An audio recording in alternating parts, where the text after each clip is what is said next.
Deputy CM સાહેબની સૂચના હતી અને પછી ડીજી સાહેબ સીપી સાહેબની પણ સૂચના હતી કે આ ન્યૂ યર અને 25 ડિસેમ્બર આ જ્યારે ટાઈમ હોય છે ત્યારે ડ્રગ્સનું વેચાણ વધારે થતા હોય છે. તો નો ડ્રગ્સ ઇન અમદાવાદ સિટીની અંતર્ગત અમદાવાદ ક્રાઇમ બ્રાન્ચ અને એસઓજી દ્વારા છેલ્લા 10 દિવસમાં 21 જેટલા એનડીપીએસનો કેસો કરવામાં આવેલ છે. કુલ 25 જેટલા આરોપીઓનો પકડવામાં આવે છે અને કુલ આ 21 કેસોની અગર વિગત જોઈએ તો કુલ 1 કરોડથી વધારેનો આ એનડીપીએસ મુદ્દામાલ પણ સીઝ કરવામાં સફળતા મળી છે. અને પહેલી વખતે અમે એનો નાર્કો ફાઇનાન્સ તરફ પણ જોડાવીને જોઈ રહ્યા છે.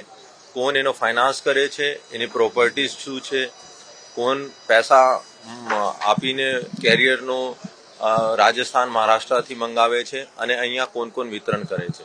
અને જેટલા 25 આરોપીઓ પકડ્યા છે એને પણ મોબાઈલમાં આ લોકો આગળ ક્યાં ક્યાં વેચાણ કરતો હતો આ બધી વિગતો પોતે ડીસીપી ક્રાઇમ શ્રી અજીત રાજ્યન અને ડીસીપી એસઓજી શ્રી રાહુલ ત્રિપાઠી પોતે એનો સુપરવિઝન કરી રહ્યા છે